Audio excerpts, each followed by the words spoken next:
რეგიონში ნარიყალას ფერდობზე სიცოცხლით სავსე მწვანე სამყარო ეშლება. საქართველოს ეროვნული ბოტანიკური ბაღი ადგილი, რომელიც საუკუნეებს ითვლის და ქვეყნის ბუნებრივ საუნჯეს ინახავს.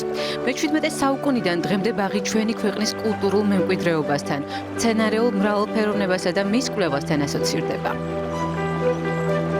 საქართველოს ეროვნული ბოტანიკური ბაღის ტერიტორია ჯერ კიდევ მე-17 საუკუნეში მოიხსენიებოდა სამეფო ბაღად.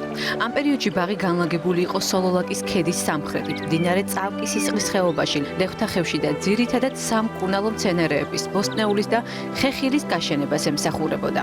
1845 წელს კავკასიის მეფის ნაცვლის მიხეილ ვორონცოვის ბრძანებით სამეფო ბაღები გაერთიანდა და ოფიციალურად თბილისის ბოტანიკური ბაღის სტატუსი მიენიჭა. წელს ბაღი 180 წლის იუბილეს აღნიშნავს.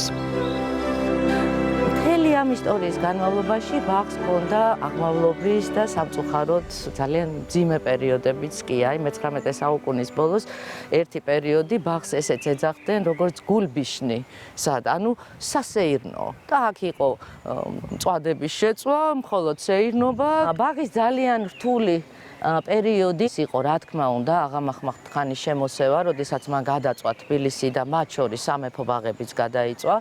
შემდგომ უკვე რუსეთის იმპერიაზე საქართველოს მიერთებით აქაურობა გადაიქცა როგორც სააფთიაქო ბაღი, მაგრამ დადგა ხანი, როდესაც ბაღის დირექტორად ინიშნება არაჩვეულებრივი მეცნიერი ჰანს ქრისტიან როლოვი, რომელმაც თბილისის ტიფლისის ბოტანიკური ბაღიდან შექმნა მართლა რეგიონალური მნიშვნელობის დაწესებულება.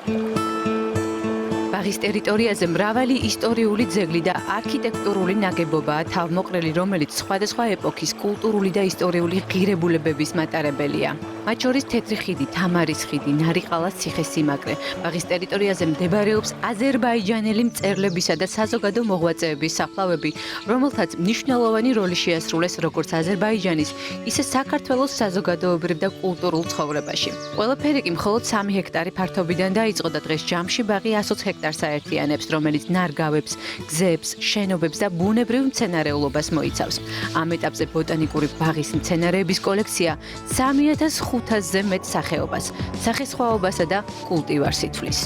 საერთოდ ბაღის ტერიტორიაზე რო დავდივართ ხოლმე და სადაც რაიმე დიდ ხეს ნახავთ, სულ ამბობ ხოლმე, რომ ეს არის ორმხრივი გმირობა.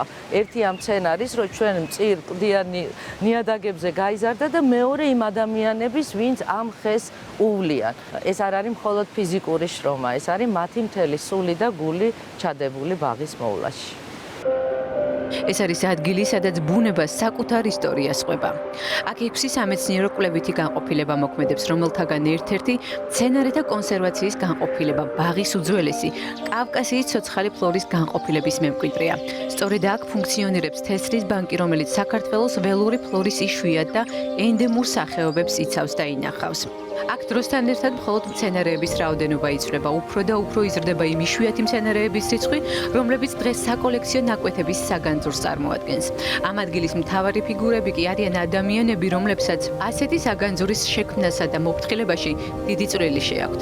ცირაფანცულაია წლებია კონსერვაციის განყოფილებას ხელმძღვანელობს. მისი სამუშაო სტანდარტულად დილის 9-ზე იწყება.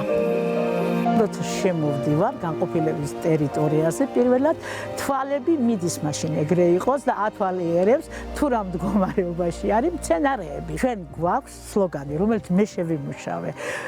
თესლიდან თესლამდე. ეს ნიშნავს ყველა საკონსერვაციო სტატუსის მქონე სახეობის თესლის განთავსება თესლის ბანკში და მისი შესაბამისი ცოცხალი კოლექციის შექმნა. აქ ყველა პროცესი მკაცრი წესებისა და საერთაშორისო სტანდარტების დაცვით ხორციელდება. ერთ-ერთი მნიშვნელოვანი ეტაპი თესლის მოპოვებაა. თესლი აუცილებლად გროვდება კონკრეტული სახეობის გავრცელების ადგილას. ვიღებთ 20%. დანარჩენი თესლი უნდა დარჩეს კონკრეტული სახეობისა ისე ბუნებაში, რომ მისი თვითგანახლება მოხდეს. თესლის ბანკში თანამედროვე სტანდარტების შესაბამისი ლაბორატორიაა, რომელიც აღჭურვილია თესლის შრობისა და გაღივების ტესტირებისთვის განკუთვნილი აპარატურით. საბოლოოდ, ყველაფერი აქ, მშრალ ოთახში განთავსებულ სპეციალურ საცავში, საყინულეში გრძელვადიანი შენახვისთვის -20 გრადუს ტემპერატურაზე ინახება. ბოტანიკური ბაღის კონსერვაციის განყოფილების საკოლექციო ნაკვეთებზე წითელ ნუსხაში შეტანილ კავკასიისა და საქართველოს ენდემების და სხვა იშვიათი მცენარეების ცოცხალ კოლექციებს იხილავთ. ექსპერიმენტულ კოლექციაში მრავლადაა გადაშენების პირას მისული მცენარეები, რომელიც დღეს ეროვნული ბანკის სპეციალისტების ძალისხმევით არის გამრავლებული. თქვენ ახლა უყურებთ აკვილეგია კოლხიკას. ის ერთადერთ ადგილას არის გავრცელებული ჯრუჭის ხეობაში. მათ შორის თქვენ თვალხედვაში ახლა მოყვა ონფალოდესი, ანთემის საგურამიკაც. ეს არის საგურამოს ქედის მიდამოებში. მისი გამრავლება, როგორც თესლი და თესლის ბანკის, ეს არის აუცილებელი. დღეისთვის ბანკში დაცულია საქართველოს ველური ფლორის 47.8%, რაც წარმოდგენილია 2052-ზე მეტი სახეობის მცენარის თესლით. მათ შორის 160 საქართველოს ენდემია, 375 სახეობა კი კავკასიის ენდემი. თესლის ბანკის კოლექციები დუბლირებულია დიდი ბრიტანეთის კიუს სამეფო ბოტანიკური ბაღის 1000 წრეულის თესლის ბანკში.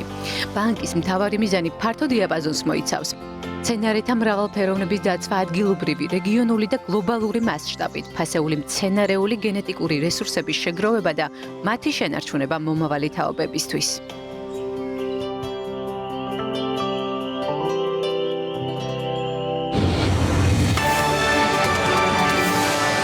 მაყურებელმა იხილა რეპორტაჟი ბოტანიკურ ბაღზე, რომელსაც მრავალსაუკუნოვანი ისტორია აქვს. მე-17 საუკუნიდან იწყება მისი ისტორია და მიუხედავად იმისა, რომ არაერთხელ გადაწვეს, გადაბუქეს, ამოშანთვა უნდათ, ქართველმა მეცნიერებმა იმდენი იქნეს მაინც და პროფესიონალებმა, რომ ეს ბოტანიკური ბაღი და მისი ჰაერი და სილამაზე და მრავალ ჯიშიანი ნარგავების მქონე ბოტანიკური ბაღი დღეს ჩვენამდე მოიტანეს და ეს ბოტანიკური ბაღი მსოფლიოში ერთ-ერთ უძველეს ბოტანიკურ ბაღების სიაში შედის და ერთი ჩემი სურვილი მე ჩემი მხრიდან გავაჟღერებ მაინც რომ მე სახელწოდება სამეფო ბაღები უფრო მომწონს.